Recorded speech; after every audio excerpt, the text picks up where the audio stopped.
Hello viewers, আসসালামু আলাইকুম। আপনারা দেখছেন যে আমি বিরিয়ানি খাচ্ছি। তবে বিরিয়ানি খাওয়ার পিছনে আমার কত রকমের পরিশ্রম করতে হয়েছে তা দেখতে হলে পুরো ব্লগটি দেখুন। আমাদের পরিবারে প্রথম পুত্র সন্তান হওয়াতে আমরা 21 দিনের মধ্যে আকিকা করে ফেলি। তো যেহেতু বৃষ্টির কারণে রান্না করতে পারছেন না, তখন আমার সকালের প্রধান কাজ ছিল উপর দিয়ে তাঁবু ঢাকানো।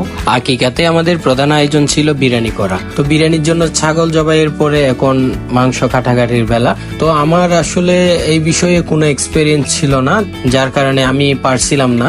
তবু আমি চেষ্টা করেছিলাম, যেহেতু এবার কুরবানির সময় কিছুটা কাজ করা হয়েছিল, সেই টেকনিকটা দিয়ে এখানেও একটু করতে চাইছিলাম, কিন্তু আমার দ্বারা সম্ভব না হওয়াতে আমি চাচ্চুদেরকে বললাম যে এগুলো আমার দ্বারা সম্ভব হচ্ছে না, আমি যাচ্ছি। সেখান থেকে কোনোভাবে চলে আসলাম। চলে আসার পরেও শান্তি নেই। ঘরে ঢুকে দেখি সবাই ডিম নিয়ে বসে আছে।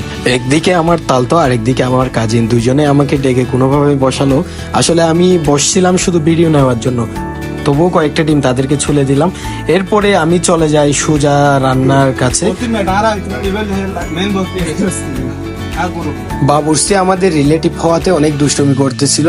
সে সবাইকে বলতেছিল আমি নাকি মেন বাবুর্চি। তখন আমার গায়ের মধ্যে একটু বাবুর্চি বাবুর্চি ফিল হলো, যে আমিও তাদের মতো করে চারপাশ থেকে ঘুরাই ঘুরাই কিভাবে রান্না করতেছিলাম।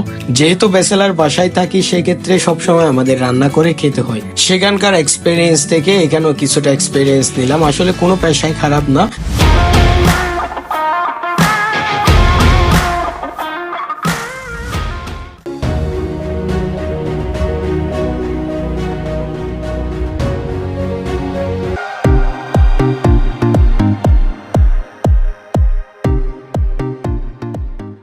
একটু একটু করে আমাদের কাজ প্রায় শেষ।